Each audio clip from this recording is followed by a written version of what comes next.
I am in the middle of, and I am holding cheatgrass. Now you can see this everywhere. It is tall, it is dry, and it is a huge fire hazard. Well, Brian, Murray City Fire Department says that over Pioneer Day weekend, they basically see fires all night long. So to try to lighten their load and avoid a fire at your home, you're gonna need water. Now that means either a bucket of water that you can completely put your fireworks in like you see here, or something like this, a gallon of water, even a hose, just to make sure that your fireworks are completely out before throwing them away. Well, Jillian, you can see on all of these signs behind me, their message is loud and clear. These pilots are ready to strike. I mean, yeah, Jillian, gas prices are going down, but they're still a lot higher than they were just last year. I mean, take my car, for example. I used to pay about $33 for a full tank of gas. Now I'm paying upwards of $50 for that same tank. People are eager to get cheap gas. Just see, how long have you been waiting in line to get that $2.38 gas per gallon? About just over an hour. So that's about the average here. You can say this is where the line just about ends, and it wraps all the way through the parking lot and down a couple of blocks so that people can get that cheap gas. Now it's about $2.50 less than the average here in Utah, and our average is more than the national average. And I am standing in the glass of that crash where a woman, police say, was driving too fast, ran into a Coca-Cola truck and had the roof of her car torn off, where she died on impact. Now right behind me, you see a rose. Now the granddaughter of that woman placed that rose there just minutes ago in her honor. And police are saying that this all happened just because she was driving too fast, and that's something they're seeing way too often. Police say the man used to attend this yoga studio just right behind me before he was asked to leave for being too aggressive. But today he came back demanding to see the owner. Well, Brian, like you said, with how hot it is, these pools need to be open. So the Salt Lake County Parks and Recreation Office noticed that they needed to make a big change in order to hire on all of the people needed to run these pools. And that came down to pay. We're going to be seeing about 50 to 60,000 people coming out to see tons of different events and livestock like the horses that you see behind me. And to kick it all off, you have these horses walking the streets of Salt Lake City and a couple other livestock that were moving their way down the roads to celebrate Pioneer Day. Brian, I'm kind of in need of a cool zone myself right now. I've been outside for about 20 minutes. It's getting hot. I'm starting to sweat. So all you need to do is just walk in, like you said, to any recreation center, senior center, or library. You can come on inside, sit down in the lobby. I'm already starting to feel that AC, so you can come in, sit down, cool off, grab some water, just cool off before you head out for the rest of your day.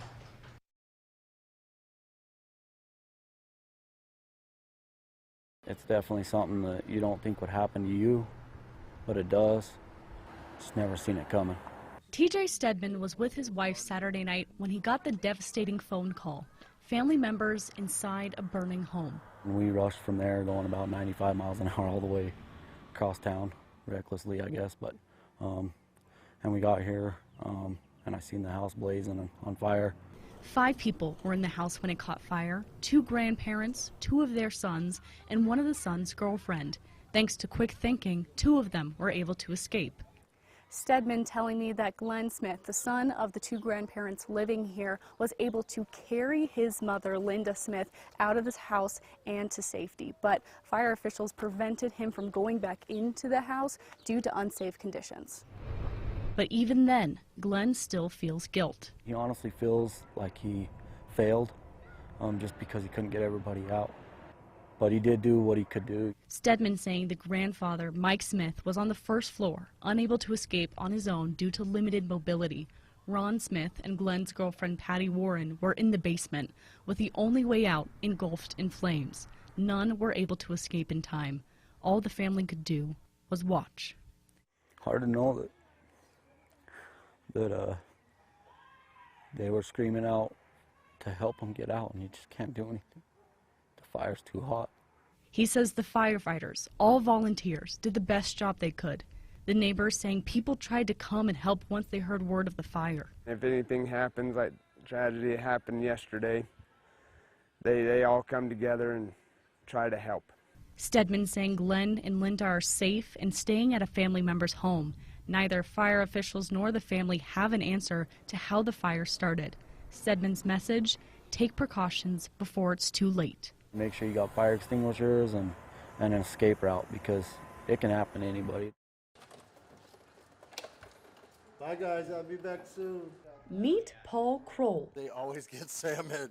Every weekend for the past 7 years, he fills up a cart, gets on the train, and walks for miles to give food and vet care to dogs with homeless owners. These angels, I call them my street angels, just make it all worth it. The pet owners say they need him. Somebody's there for us, for them. You know, like, it makes a big difference. It's called Project Open Paw. It runs entirely on donations, and with increasing costs, Paul says he feeds the dogs more than he feeds himself. If I make nothing, I can barely eat. Vet bills are 9.8% higher than just last year, and pet food is 7% higher. And local pet shop owners are finding it increasingly difficult to stock the food needed to feed your pets while still keeping somewhat affordable and competitive prices as manufacturers continue to up their cost. I wouldn't recommend anyone going into pet supply business to make a lot of money. Owners of Potrero Bathhouse and Feed Company say they want to keep stocking nutritious food for pets, but inflation's hitting them hard. All of my manufacturers have increased their prices by probably 15%. They've had to increase cost, but their profit isn't going up. They're just trying to stay in business. As long as we can pay our personal bills, our store bills, and our employees, we're okay, because the animals are okay. That same idea goes for Paul. Thank you, Paul. Of course. He'll keep paying because no matter the cost, you pay for the people and pets you love. People come and tell you that we need you so much out here. And for these folks that have nothing, it's such a blessing for me to be able to provide all that. It keeps me going. For the Hearst Journalism Awards, I'm allyorulliantv.